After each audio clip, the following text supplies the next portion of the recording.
So, I mean, even side hustles or jobs that it just will be making you some extra money, it's not really possible. So let alone working a full-time job or even a part-time job, it's hard. It's hard unless your employer is actually going to understand and will actually, I would say, have sympathy for what you're going through. That's the only way that I feel like it would work out. Have you tried yoga? Maybe you should see a psychologist. Are you stressed? Change your diet. Acupuncture. Try stretching. Sleep? You've been doing so well. Stop stressing. Anxiety.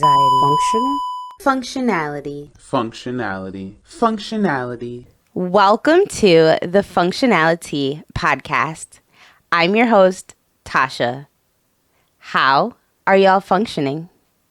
The tea of the day is a Tausha peach cobbler tea because it's my late grandmother's birthday and I figured I need something that feels like home, that feels nice and comforting. So this tea is a delicate melange of black teas with peach notes, apple, and cinnamon with other natural flavors. So also that goes right along with our topic, which is what's the tea on FND and employment. And if I know a little bit about what people might be feeling out there these days, we just need some comfort food after we have to deal with employment and making money and dealing with bills and just trying to survive as a human in this world today. So, what's the tea on FND and employment? Well, not much. But I would say I want to start off and say that uncertainty is really the key word when it comes to FND and employment. In my story, in my case, uncertainty is absolutely the key word because symptoms are so absolutely unpredictable. It's difficult to hold anything consistent. So it's difficult when you are looking at a application or you're looking at a job description and you see what the schedule might be and you see what the requirements are going to be of you, and then thinking realistically, like a Monday through Friday, a full-time job, am I going to be able to be consistent with this because my symptoms are so unpredictable and because I don't know what I'm going to feel like from one day to the next? And so then you're like, for me, I wasn't sure, or I'm still not sure, or I still don't even really think I could be. Even something not like a real job, like babysitting or dog walking or transporting like kids from school to after school or anything like that, I can't even guarantee that I would be able to be consistent enough that I would even attempt to make those type of arrangements. So like, sure, I will walk your dog while you go on vacation, and then I'm in a flare at that point and I'm like, hey, yeah, sorry, can't do it. So, I mean, even side hustles or jobs that it just will be making you some extra money, it's not really possible. So let alone working a full-time job or even a part-time job, it's hard. It's hard unless your employer is actually going to understand and will actually, I would say, have sympathy for what you're going through. That's the only way that I feel like it would work out. So for me, I haven't worked since the beginning of COVID, which was right before my symptoms started. So it was maybe 6 months before my symptoms started. So everything kind of happened at once, but I know without a doubt, I wouldn't have been able to keep up with the work that I was doing. I was working in the school with children on the autism spectrum. And so I was like one-on-one with a kiddo, and it was, there was some behaviors and things like that I had to keep up with. And so I know that I couldn't do that. I know that the way that my body hurts, the way that the fatigue sets in for me, the way that ticks and tremors and things arise when I do too much, I would have been like, yeah, I can't do this anymore. And so luckily, I do get retirement pay from the VA from being in the military. I got retired from the military because of my UC. So me and chronic illness, we're like good buds. We've been buds for a while. But so yes, I get that retirement pay. However, I used to hold a full-time job. I used to have my own home and all of those bills and everything on my own. And now I don't. And all of a sudden I didn't. So I attempted to look for a remote job, and I attempted other side hustles like Instacart shopping and Uber Eats and DoorDash and Amazon Flex. But I never had the energy to do those things. especially after a full day of homeschool with Mommy Junior. So I'm using all of spoons for that. And then I'm supposed to go out and do DoorDash or Uber Eats or something like that. I did it a few times and it was just so exhausting. And so it made it so that, like, yeah, I would leave right after and I could go and make money and I would feel good about that. But then I would get home and I wouldn't have any energy to do anything for my family. So I had to kind of prioritize and really just make a decision of, like, where am I going to use my energy? Where am I going to give my spoons to during the day? And it really just wasn't going to be to doing those sorts of things outside of the home. One, I'd have to be behind a wheel and making several trips, different places. And that is a lot. That's a whole lot, especially at the end of the day. And I couldn't realistically do it during the day unless I was taking Mommy Junior with me, which I'm supposed to be homeschooling. So it just is a whole lot to think about. And so, like, I can't even imagine being a kid or a teenager or even a young adult dealing with this, because I couldn't go to school like this. I don't know how it's possible. I would without a doubt want to be homeschooled, or as a parent, I would want to homeschool my child just to make it easier for them, provided that they desired that. But even if I was like in college, I would definitely be opting for online classes, because it's a lot. It's a whole lot to be able to say, yeah, I'm going to be there. And then especially if they keep track of attendance and things like that, it's so stressful. And it's like, do we really need that extra stress on us to think about, oh, this is where I have to be, and I have to be here every day, and I have to give my energy to this. It's just like, we have a hard enough time just living that I wish it was just easier to have a source of income. And so I'm grateful for having been exposed to the financial markets during the COVID time, like options and Forex and binary, etc., because that makes it so that I can make money on my terms. I can make money from my bed. I can make money from anywhere that I am. And I know you guys are like, oh no, she's one of them. So I'm not going to go into how it is possible to really be anywhere you want to be and making money, but that's an option that I absolutely needed dealing with what I'm dealing with as far as illness. And I'm also grateful for the guys at EYL, again, for simply providing education so that I know that there are potentially other options for me, so that I know that working for somebody else for the rest of my life is not what I have to do, so that I know that I can find a way to make passive income so that I don't have to spend as much of my energy trying to earn money. And that's as far as I've gotten. Now, have I been super duper successful and making what I was making with my job, or am I making the income that I was making with my job? No, not yet, but I'm working on things. And what I kind of got to the point of realizing or believing is that working for yourself is really the best option.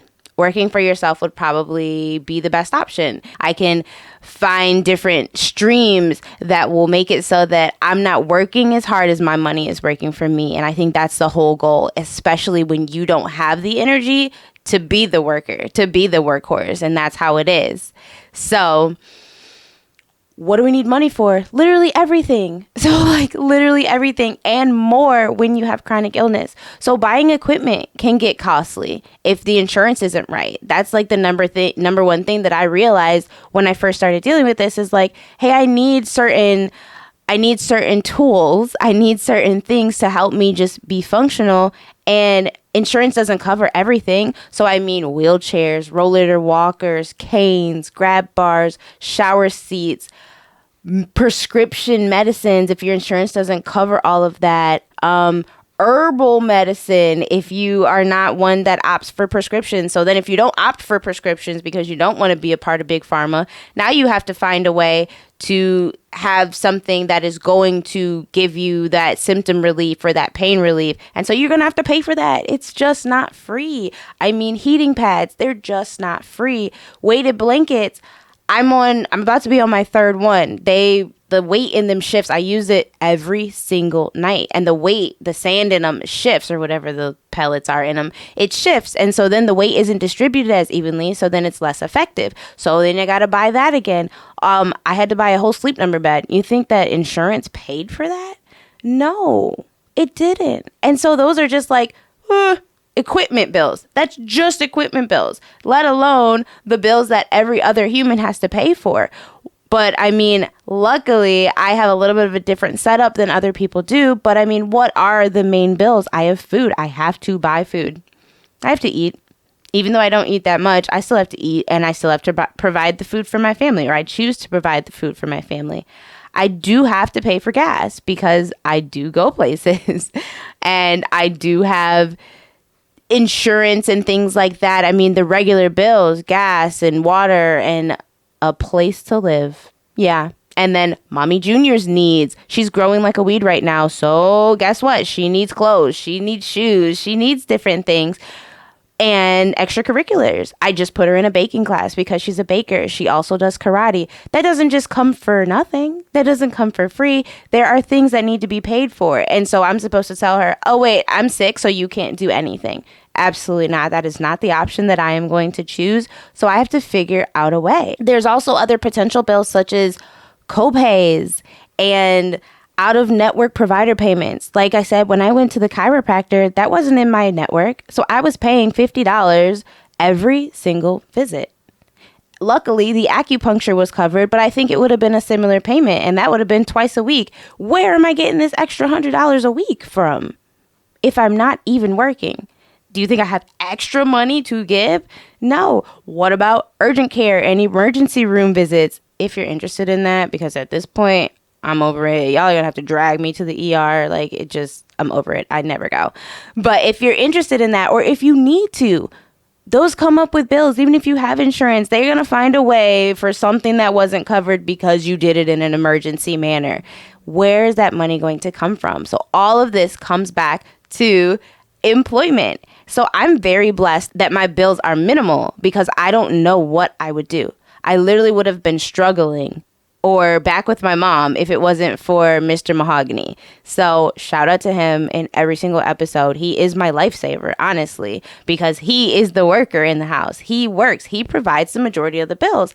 And that just is what it is. It sucks. It sucks to even have to say that out loud because I am pretty self-sufficient, have always been self-sufficient, had my own place, had my own car, everything when I met him. And then slowly, what is happening? I don't have a car anymore because we realized that I don't drive enough that we needed to pay that extra car insurance, extra note, extra gas, etc. So now I use the other car in the house. But it's like, these are the things that are taken away. So this concept alone, it makes it very clear to me that chronic illness can and likely will in some manner strip away your independence.